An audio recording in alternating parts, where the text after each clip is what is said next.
이른 아침부터 재료 준비에 분주한 반찬 공장. 반찬을 사 먹는 사람들이 늘다 보니 아예 대량 생산 시스템을 갖췄는데요. 장조림에 쓸 돼지 안심입니다. 한 번 할 때 100kg씩 사용합니다. 대량 생산이지만 거의 수작업이라 10명의 동료와 함께 만듭니다. 적당히 자른 장조림용 안심은 맛을 위해 1시간 정도 핏물을 빼주는데요. 1시간 이상을 빼버리면은 고기가 너무 무르고 육즙이 다 빠지니까 1시간 정도 핏물을 뺍니다. 그 사이 물에 돼지고기 잡내를 잡아줄 된장과 월계수 잎을 넣고 팔팔 끓여줍니다. 여기에 핏물을 뺀 안심을 넣어주는 작업자. 이때 다 익히지 않는 것이 중요하다는데요. 너무만 익어버리면 고기가 터벅해지고 이걸 또 다음에 한 번 더 익혀야 되는 과정이 있기 때문에 우선 70% 숙련된 작업자만이 그 정도를 맞출 수 있답니다. 이 정도가 70% 익은 상태입니다. 70%를 삶아낸 돼지고기 안심은 바로 찬물로 씻어서 불순물을 제거하고 육질을 살려줍니다. 이어서 두 번째로 삶을 준비를 하는데요. 이번에 들어가는 재료는 뭔가요? 장조림에 들어가는 채소 국물인데요. 감칠맛을 내기 위해서 양파, 대파, 마늘, 건다시마, 고추하고 조금의 이제 통후추하고 있습니다. 앞서 70%만 익혀낸 고기에 채소에서 우러난 감칠맛이 배어들도록 푹 삶아줍니다. 가열 시간은 40분이고 뜸 들이는 1시간. 그다음 마지막에 이제 고기 째면 됩니다. 힘을 왜 들여요? 육수가 잘 배기 들고 고기가 좀 잘 찢어질 수 있도록 뜸 들이고. 완벽하게 삶아낸 100kg의 고기는 건져낸 즉시 작업대로 옮깁니다. 이제 고기를 찢을 차례. 그런데 어찌된 일인지 작업자들마다 손에 목장갑을 끼기 시작하는데요. 고기를 잘게 찢어야 되는데 그냥 하기는 뜨거우니까 안에 목장갑 하나 끼고 밖에 곰장 끼고 이렇게 작업합니다. 뜨거운 고기를 결대로 찢기 시작하는 작업자들. 보기에는 쉬워 보여도 섬세함을 요하는 작업이라는군요. 안심 사이사이에 보면은 근막이 많이 있어가지고 그 부분 최대한 제거해주면서 잘게 찢는 게 포인트입니다. 결대로 찢어줘야지 나중에 이제 또 씹을 때 식감도 좋고요. 잘게 찢어야 한다는 건 그만큼 뜨거운 고기를 계속 만져야 한다는 뜻이기도 한데요.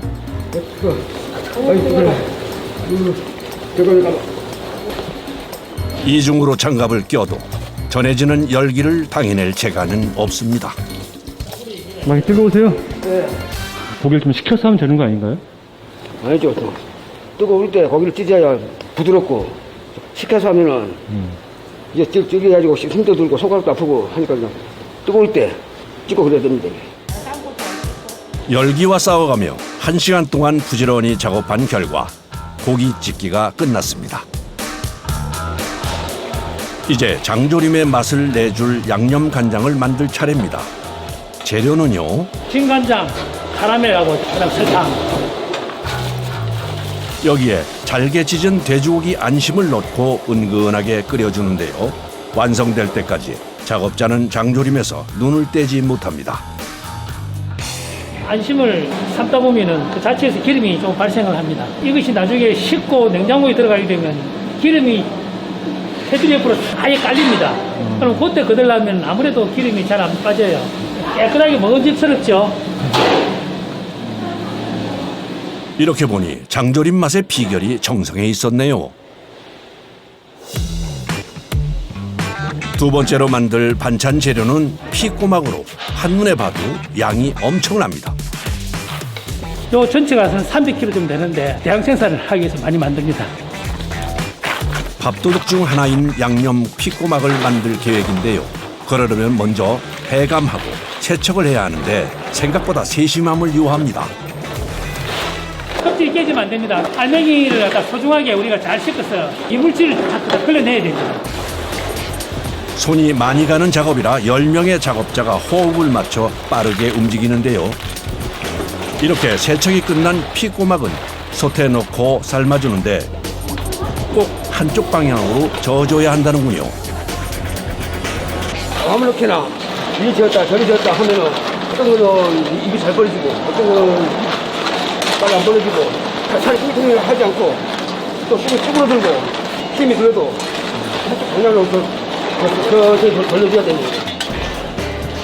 골고루 익히기 위해선 피꼬막의 자리를 계속 바꿔줘야 하기에 고된 작업인데요. 이 정도 벌려줘야 삶아진 겁니다. 야, 이대로 먹어도 맛있겠네요. 잘 삶아진 피꼬막 300kg이 다시 작업대 위로 모였습니다. 뜨거운 껍질과 알맹이를 분리시키는 작업. 한자리에서 반복하다 보니 몸에 무리가 갈 수밖에 없는데요. 하기 많이 힘들죠. 많은 양을 하려니까 손목도 아프고 어깨도 아프고. 10명의 작업자가 2시간 동안 꼬박 매달린 끝에 마침내 작업이 끝났습니다. 불리한 알맹이에 남아있는 펄을 제거하기 위해 깨끗하게 씻어주는데요. 마지막으로 한 번 더 찬물에 헹궈줍니다.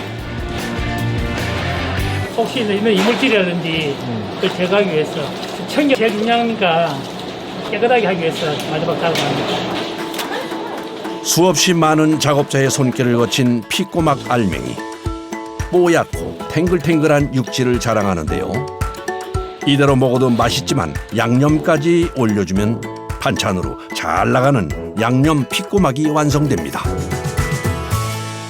세 번째는 밑반찬으로 인기 있는 매콤한 오징어채인데요.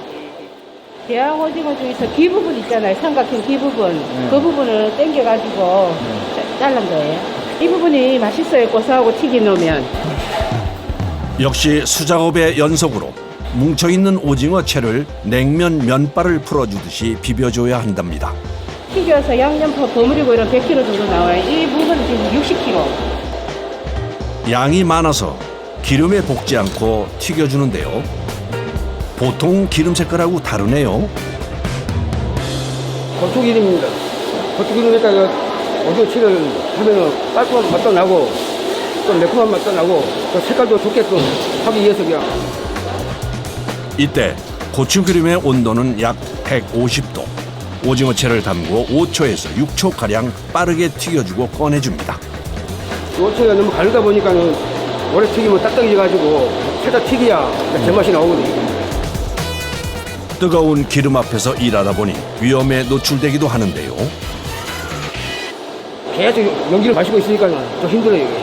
그냥 잘못하면 기름에 아까 잘 튀기면 얼굴 같은 데 막 튀거든요. 고추 기름에 튀겨 산처럼 쌓인 오징어채는 서둘러 양념을 뿌려 섞어줘야 합니다. 식으면 굳어서 양념이 뭉치기 때문인데요. 작업자들의 손길 아래 오징어채도 완성됐습니다. 이번에 등장한 것은 300kg의 양파. 이걸 다 어디에 사용하려는 거죠? 전부 다 따가지고 우리 조림간장 소스에 넣을 겁니다. 양파와 한판 승부가 벌어졌습니다. 앞선 작업에 비해 쉬워 보일지 모르나 의외의 복병이 힘들게 하는데요. 이렇게 눈물이 많이 나고 눈이 너무 매워요. 눈물 콧물을 쏙 빼고 나서야 끝난 양파 다듬기 작업.